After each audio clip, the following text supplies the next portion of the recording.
In 2012, the United Nations declared March 20th to be the International Day of Happiness. I'm not sure whether there are many of us who actually knew about this day, but the intended purpose behind it was to create an awareness around the world that pursuing happiness is a fundamental human right for every single human being. The Secretary General said himself that the pursuit of happiness lies at the core of human endeavors. People around the world aspire to lead happy and fulfilling lives, free from fear and want, and in harmony with nature. Well, I think that his statement is true of all of us because we know that every decision that we make and everything that we do is firstly predicated on whether or not it will make me happy. And our thought process normally is that if it will make me happy, then let's do it, let's go for it. Or if it won't make me happy, then let's not do it, let's avoid it together. Why do that to yourself? In fact, just about everything you did this morning was to make yourself happy. You fed yourself, you got yourself a cup of coffee, you may have went for a run, you took a longer shower than usual because the kids were fighting outside. And even on a larger scale with all of our decisions, what career path should I take? Who I should decide to date or marry? Where am I going to travel to next? Or how many kids do I want to have? All of our decisions and actions are governed by our happiness because happiness is what we all long and live for within us. Well, today we've come to the very end of our sermon series on Ecclesiastes, which I hope that you have enjoyed learning from as much as I have enjoyed teaching. We have seen throughout the book that the teacher has been searching intently for meaning and purpose in order that he too, like us, may experience happiness. It's a human longing to be happy. But as we have seen, he has been left frustrated and dissatisfied throughout the book where he hasn't been able to find and locate what he's been looking for. So the pressing question for all of us as we conclude the book of Ecclesiastes is, how then can I find happiness when everything is temporary and fleeting? Well, thankfully, the teacher answers that question for us at the end of the book in chapter 12. And so this morning's talk will be divided into three parts. Firstly, we'll see that we enjoy life when we see it as gift rather than gain.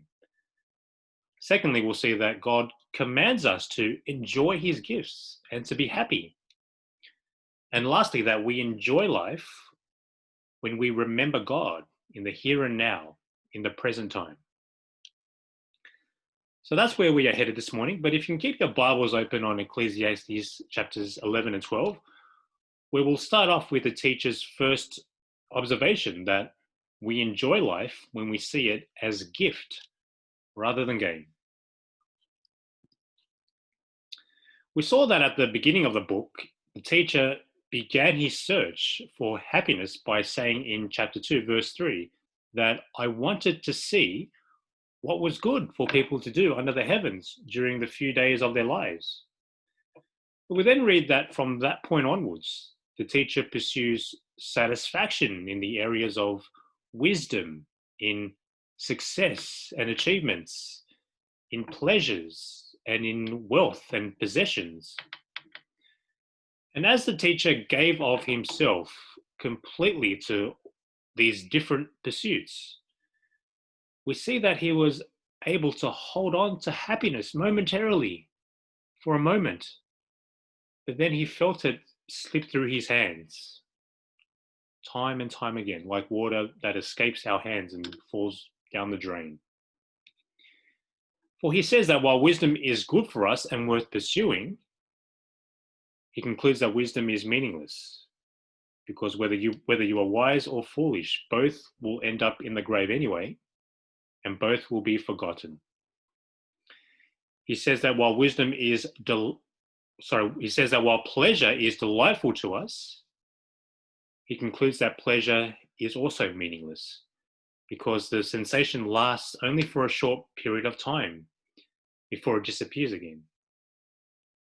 He says that while wealth and possessions are good and can make our hearts glad, he concludes that wealth is meaningless because of our endless desire for more. We are never satisfied with what we have, and that death will one day take everything away that we have worked so hard for a lifetime. One way to illustrate this is to think of wisdom and success and pleasures and wealth as balloons. We fill up these balloons with our time, our energy, and our resources, and then we cast them into the sky in the hope that they will lead us towards meaning and ultimately happiness. And from the outside, as you can see from the image there, the balloons look pretty impressive. It's gained mass, they are a good size, it looks very promising in the air. But what the teacher then discovers is that death is the needle that ends up bursting all of our balloons. And all of this time and energy and resources that he spent on each balloon has amounted to nothing but vapor, empty vapor in the end. The balloons all fall back down to the surface, one after another. And then the teacher is standing there, looking at this pile of deflated balloons on the floor that death has exposed and popped and destroyed. And he's left there feeling dissatisfied. He's frustrated. And even he despairs because he can't find happiness in the places that he thought that he could find it. However, church, despite the teacher's failed search, the good news of Ecclesiastes is that the teacher then discovers the path to happiness. And that is that rather than seeing life as gain, which he did for many chapters in the book, we are to shift our thinking instead to see life as a gift from God. We see this, for instance, in chapter 2, verse 24, where the teacher concludes his search by saying, a person can do nothing better than to eat and drink and find satisfaction in their own toil. This too, I see, is from the hand of God. For without him, who can eat or find enjoyment? To the person who pleases him, God gives wisdom, knowledge, and happiness. Chapter 3, verses 12 to 13 also says, I know that there is nothing better but for people than to be happy and to do good while they live, that each of them may eat and drink and find satisfaction in their toil. This is the gift of God. Notice how the teacher's thinking has now shifted, where he realizes that this whole time that he had been searching for happiness by exploiting the gifts that God had given him as a means for his own personal gain. But friends, what if I told you that your career was not given to you as a means for you to build up your own reputation and social status? What if I told you that your wealth and possessions were not given to you as a means to make you feel more secure about yourself and your future? What if I told you that your wisdom and success and achievements were not given to you as a means to boost your own self-esteem or to make you feel more important about yourself? Church, each of these gifts were not given to us for our own personal gain. They are not the purpose for why God has given them to us. Because what the teacher has discovered in his search is that death will take away all that he had gained and that he will have nothing in the end. There is no gain. There is no surplus when we die. There was never meant to be in God's creation. But instead, what the teacher is saying is that rather than using these gifts as a means for personal gain, we need to see them for what they really are. They are good gifts from a good God that He simply wants us to enjoy. That's it. It's that simple. And once we shift our thinking and begin to see life as a gift rather than gain, we will then find enjoyment and happiness. The second observation that the teacher makes is that God commands us to enjoy and to be happy with the gifts that He has given.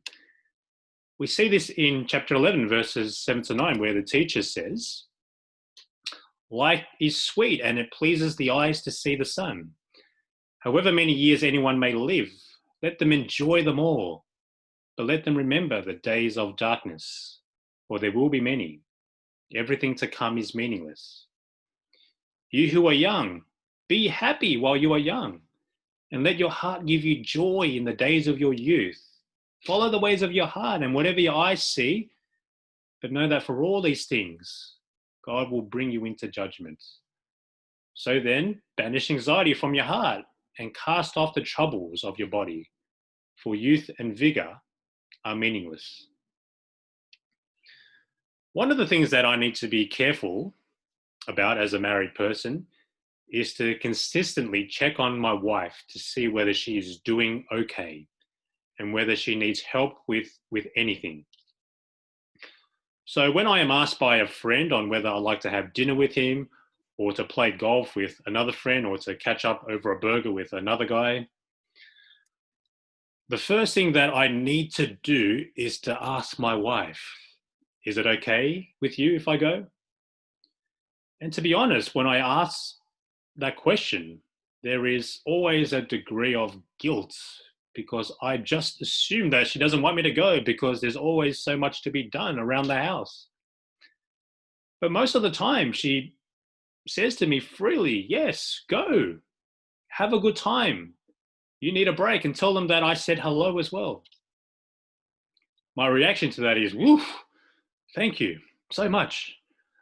I breathe a sigh of relief that my wife not only permits me to go, but that she wants me to go and tells me to enjoy myself while I'm at it. In the same way, church, what the teacher is saying here about God is that He is not one who simply permits us to be happy, where He says, "Okay, I'll allow it this time." But what's fascinating here is that God not only permits you to be happy, but that He actually wants you to be happy. He desires for you to find enjoyment in the gifts that He has given you. In fact, He is so interested and vested in your happiness that He even commands it in these verses. Verse 8 says again, if you look there, "However many years anyone may live, let them enjoy them all." And in verse 9 again, "You who are young, be happy while you are young, and let your heart give you joy in the days of your youth. Follow the ways of your heart, and whatever your eyes see." The church, what this also means is that if we don't find enjoyment and happiness in the gifts that He has given us, then we are in fact sinning against God because we are denying His kindness and His goodness to us. We see this in the book of Genesis with Adam and Eve, that they were denying, that they thought God was denying them enjoyment by prohibiting them from eating of that one apple. And one day, God will judge us based on whether or not we have enjoyed the gifts that He has so graciously given us. We see this in particular in the second half of verse 9, where the teacher says,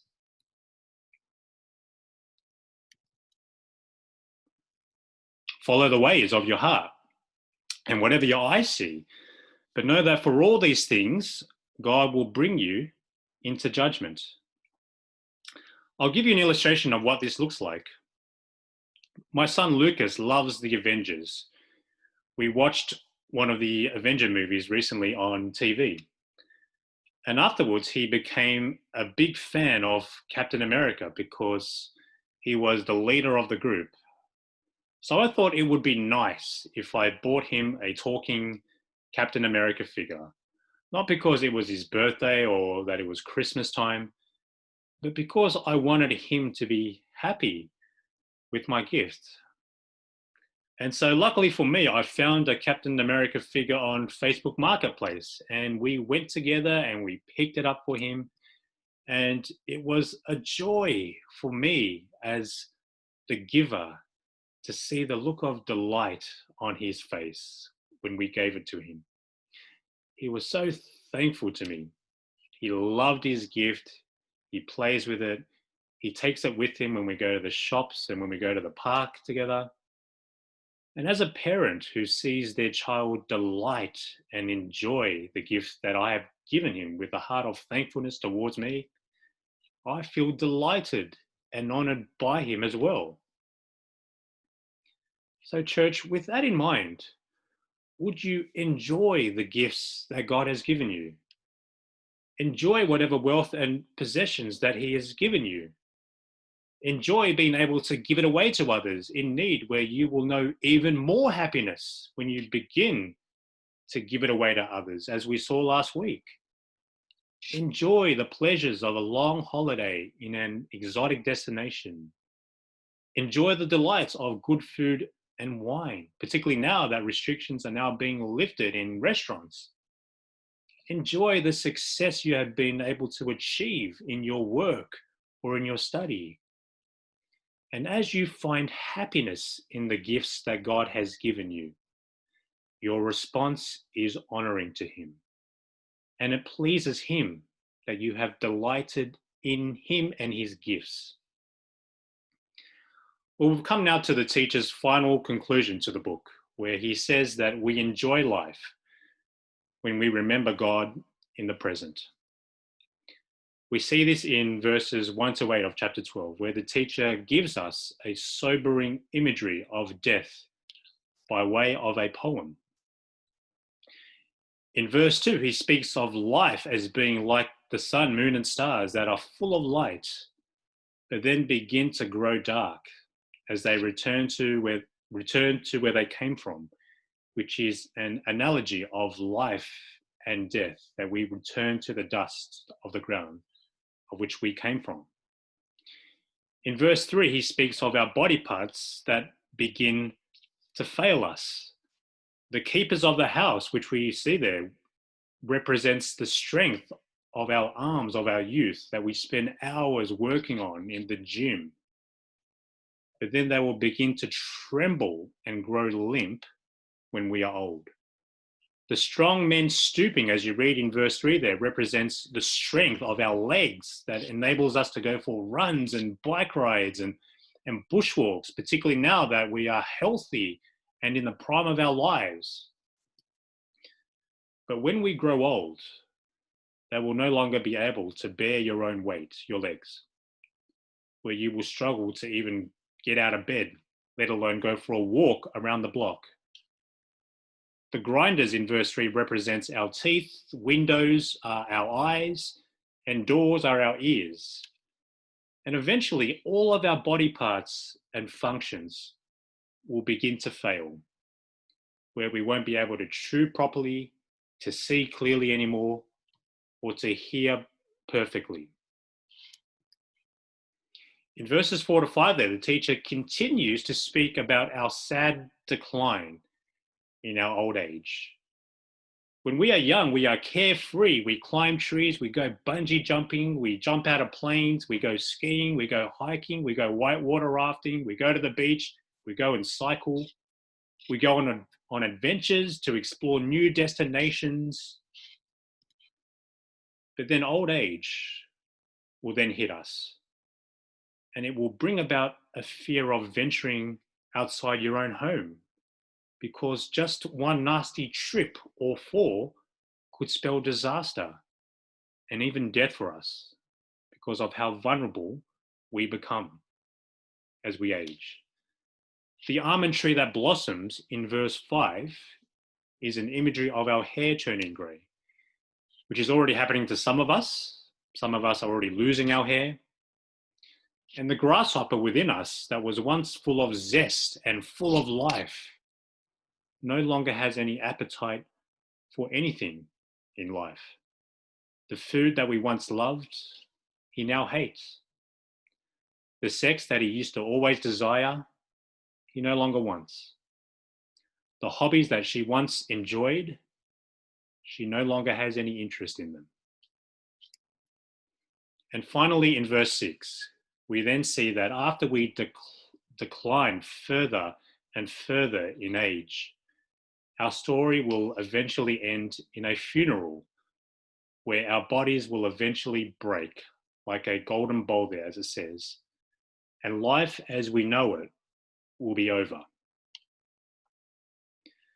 But church, that notice in the midst of this teacher's depressing and gloomy poem about our deterioration and death, he puts up two strong posts where he says to us on two occasions in verses 1 and 6, to remember your Creator in the days of your youth, before the days of trouble come, and the years approach when you will say, I find no pleasure in them, as we've just seen. He repeats it again in verse 6 that we just read. Remember him before the silver cord is severed and the golden bowl is broken, before the pitcher is shattered at the spring and the wheel broken at the well. He says that before we reach the very end, when our bodies start to fail and all of our senses, our enthusiasm and energy for life all begin to go and deteriorate, the teacher says that before all of that happens, that we can live our best life now in the present by remembering our Creator. But what does it mean to remember our Creator? Well, it doesn't mean that we simply acknowledge his existence. It doesn't mean that we occasionally think of God as an afterthought from time to time. No, what it means, church, what it means to remember our Creator is that God is a good God who has made a good world, not an evil one, for us to enjoy. Remembering our Creator means that I should stop exploiting the gifts that my Creator has given me for my own gain, which only ever ends up in misery anyway, but to receive them instead with thankfulness towards our God, our giver, and to enjoy them as gifts, because that's all that they are. So therefore, when we remember our Creator in this way, while we are still full of life in our youth, the teacher says that only then will we know what it means to truly live in the way that we were created to live. And only then will we find happiness. Well, church, today we've seen that we enjoy life when we see it as a gift rather than gain. We've seen that God is vested in our happiness, that he even commands it. And lastly, we've seen that we live life to the full when we remember our Creator God in the present. Well, church, that concludes our time in the book of Ecclesiastes. And I hope that you have enjoyed and benefited from our series in the book together. And I hope that you have appreciated the teacher's brutal honesty in his outlook on life. But most importantly, I hope that God's word to us in Ecclesiastes has given you a fresh perspective on how to live, that happiness is found only when we worship God and enjoy all that he has given us. Thanks.